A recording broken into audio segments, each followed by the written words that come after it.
it's Mrs. Smith, and today we're talking about an artist by the name of Jean-Michel Basquiat. He is of Haitian and Puerto Rican descent. He grew up in Brooklyn, and he had a very interesting life. Unfortunately, it was cut short. He was born in 1960, but he passed away in 1988 due to a heroin overdose. So there's a lot behind that. There is a lot in his artwork that leaves a message, and people are still looking to his art for inspiration and his style. It was a very raw graffiti look that also had raw scrolling text that was in it and messages.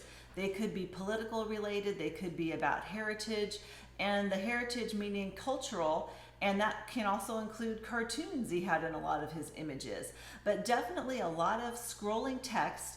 It was almost a chaotic type of look, because we just went from Roy Lichtenstein, which was very graphic in design and pretty much precise, and this has a more abstract look to it. And like I said, a little bit chaotic as far as words and images, and they're not perfect. They could be stick figures, but they all told a story, and it was pretty intense. So we're going to do our own version of this, and his art really lives on today. So you can look up more images. Make sure you have your project handout that has a lot of different samples on there of his art on both pages and the directions of what we're going to do. So let's go over just the materials that you're going to need for this project. Of course, you're going to need your paper and your pencil and eraser to do your rough drafts. You will also need your canvas now. And this is mixed media, and we've done mixed media, and that means a variety of mediums, and mediums are referring to paint. It could be oil pastels to write some of the words, and it also could be the Sharpies to get some images in there as well. You have the gold paint too, which you could do as accents on there. So let's get started on how we go about coming up with these rough drafts and get something really cool on paper right now. Let's take a closer look at some of these images here. He emerged at the age of 20 in the above ground New York graffiti art scene. And I want you to take a look at some of these images. Like we said, they're a little bit crude in style, but they're very powerful. His backgrounds are very abstract. And then notice all of the scrolling text everywhere. So you can go around and actually turn your board and read all of the different things that are on here. There's some more additional pieces on page 2 of your handout. The top one really shows you some of that cartoony looking images. And again, so much to look at. There's no way you can just walk by this art and just look at it without stopping and reading everything that it has to say on it.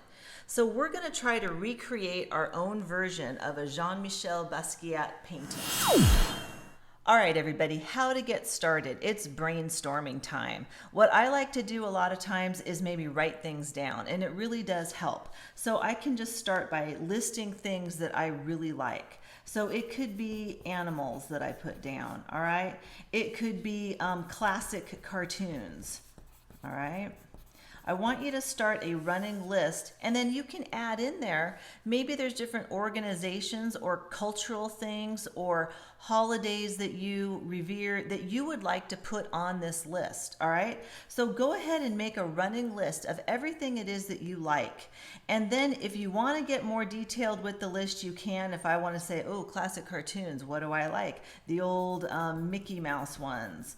I like Tom and Jerry. I like the Jetsons, I like Flintstones, you know, all that kind of stuff on there. And then that will give you more and more ideas as to what you want to do. All right, so for my 2 rough drafts, I have come up with 2 different things here. And the first one has to do with adopting pets. All right, so I've got a lot of words on here about adopt, don't shop. I have rescue, pets, who rescued who, friend, and then I'm just going to have cartoony images everywhere. My background will be abstract, and then I can add more text as I go. So this is fine for the detailed rough draft. All right, can everybody see that? Let me arrange that a little better for you. All right, my second one has to do with animals again. And this has to do with animals that are for entertainment. So this is trying to voice my opinion on the animals are born to be wild, that we explore them, not exploit them, that we are anti-poaching, I don't like cages, all of that stuff. So I'm just going to put my illustrations in here, and then I'll have all of my text on top of that as well. So I want you to notice the level of detail in both rough drafts, and I really want you to explore this. In the past, when we've had a meeting and I have said, okay, 2 rough drafts are due before noon, sometimes I get rough drafts by 9:20, and I really want you to take your time with this. Let's get started. First of all, get your canvas out, and you don't need to draw anything on your canvas to start out with. And I do have my paints ready. You have yours in some smaller containers so you can get the colors out that you would like to choose to be your abstract background. If you go with darker colors, then your text is going to have to be painted on in maybe white or a lighter color once it dries. If you go with the lighter colors, then you can use the darker colors for your text, etc. So to get started with an abstract background, I've got my water and I have my paints here, and I do want to water these down just a little bit. So I'm going to go ahead and get my water and get that watered down just a little bit, and I might start by just adding some white. Again, this is abstract, so I'm going to get some white in there, wash my brush, and then maybe get a little bit of blue going in there as well. So I'm going to just right now paint in different directions to get more of an abstract look. And keep your paper towels or your napkins handy so that you can wash your brush and then dry it off, and then you can go over to your next color, wet it down, and then get some in there. Now remember, you don't want to keep going over the same color. I don't know if when you were kids, or sometimes even some of the kids do it now, once they're done painting, they take and mix all of their colors together. And what do you usually get? You get a really weird brown, okay? So if I keep going over stuff over and over, it's just gonna all mix into one kind of ugly brown color, to be honest. All right, so I want to just kind of keep it separate a little bit. I can go and wash my brush again. All right, dry it off, and then maybe hit the yellow and get that a little bit more watered down. And again, get some streaks going in there. All right, so you can go in different directions. All right, get that going, and then again, just fill it up, get your page in the color scheme that you want. Some more white here, get that in there. All right, so I'm getting my abstract background. And the great thing about this is that you can take it outside and it'll dry out here in Arizona in about 15-20 minutes at the most, right? So I'm just gonna keep washing off my brush so I don't mix the colors too much. All right, and then come back in and get some more colors that I can just start getting on there abstractly as the background. Now this picture is going to require many layers, all right? So this is pretty much layer 1 that we're doing now. All right, I'm going to fill my whole page so that I have canvas, the whole canvas filled, is what I'm trying to say here. And go in, get some more yellow. Maybe I want a little bit more yellow on this side to balance it out a little bit more. Now, you can see that some areas might have blobs. You might want to smooth it just for the fact that if you're going to put text, it'll be a lot easier to write on your text on a smooth surface rather than something that is really lumpy, right? All right, so now I'm just about done with that. And I will have my first coat or my first layer done for my picture. All right, here are some other little things you can do to get your background a little bit more abstract looking.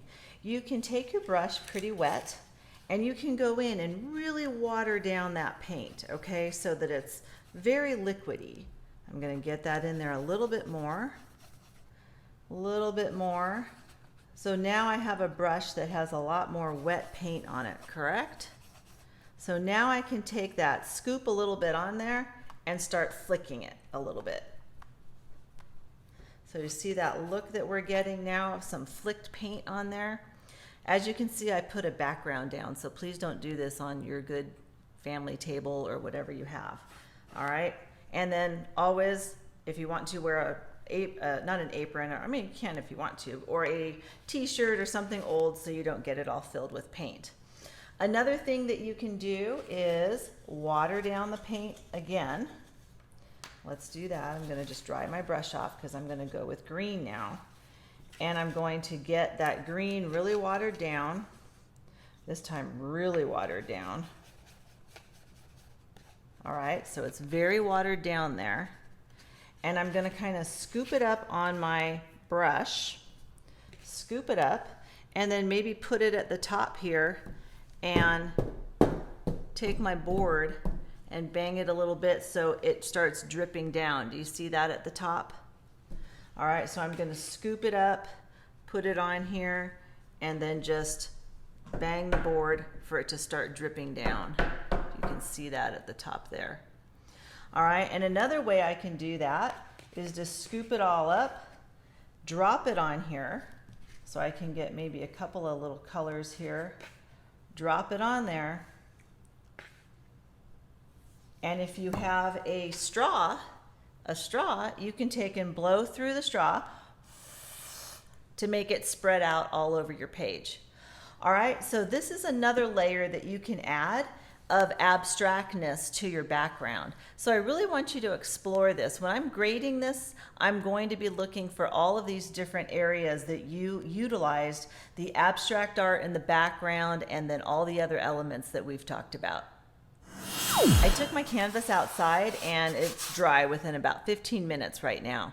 So I'm ready to go ahead and start drawing my image from my rough draft. So if you have a lighter abstract background, your pencil lines will probably show up so that you can see them on there. But if you did a very dark background, you can always take your white oil pastel, remember, once it's dry, and then you can go in and then lightly sketch out your picture of how you're going to draw your images. I was having a hard time seeing my pencil lines, so I used a black pastel to outline and go over my image that I have. And now I'm going to go ahead and start painting. So when you see these areas that he has on his pictures, let's take a look. Some of them are black and solid. He uses lots of other colors as well. So again, very crude in the style. So what you want to do is go in and start just painting your backgrounds on this. So let's just say I'm just going to start by, painting the dog bone white and getting that filled in. All right, it's okay if some of that oil pastel, it actually is almost doing it like it's a shaded line when I go over the oil pastel, which is kind of cool. All right, so I'm going in and I'm just getting that bone painted in to start out with. All right, again, kind of crude looking, but that's okay. I'll wash my brush off and maybe I want to paint my cat black. So I'm just gonna go in and start going around that.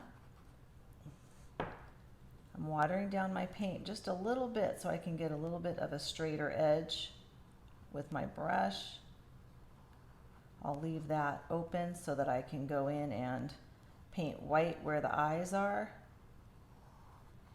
Bring that around. All right, and I'm just getting all my images that I put on here, starting to get them painted in. Little black cat. And remember, don't forget to water down that paint a little bit if you need it. Not too much. You don't want to treat it like a watercolor paper either. But we're going to get that on there. I'll add my wing afterwards. Now, if you want an even rougher look to it, you can take a napkin and while it's wet, you could just set it like this and press on it and then lift it. And then do you see how I'm getting a little bit more of a rougher look to it? I don't know if you can see that. A little bit more abstract looking there as well. So I'm going to go ahead and continue painting all of my drawings on here. I am just about done painting all of my images that I drew, and certain areas that are lighter, I might want to go back in and just make them a little bit darker. The pupils of the eyes I can draw with a Sharpie once this dries. So anything that might look a little bit light to you, you can go back in and hit it with a second coat to make sure that it looks nice and bold. And then I might do the same thing with the red hearts because I like that image that's on the pets. So I'm going to go back in and add that second coat in there to just brighten it up a little bit more. All right. And get all of those areas filled in that you want to.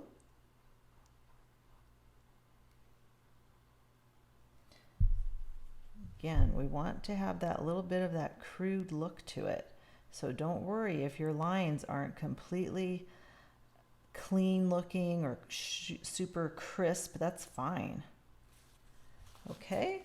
All right, so I double painted that, so I have a second coat. I've got my little gold accent on the halo, and I'm ready now for the next step, which is going to be, we're going to let this dry, and then once it dries, so make sure it's dry before you use Sharpies or any other mediums, okay? And then once it's dry, I actually use my white pastel to go in and make my whiskers, and then we're going to add a lot more of that as soon as this is dry.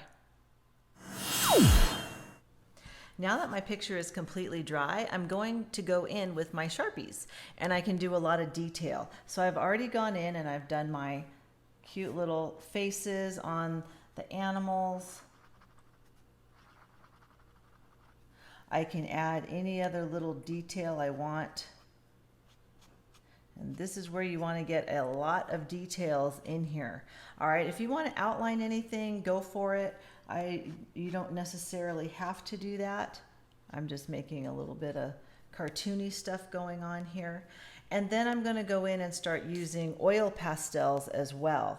So I can take my oil pastels to add words and my Sharpies, and any of these colors you can use that will show up. So I think I'm going to go in and start doing that right now. I had on the bone, and remember, refer to your rough draft for your reference.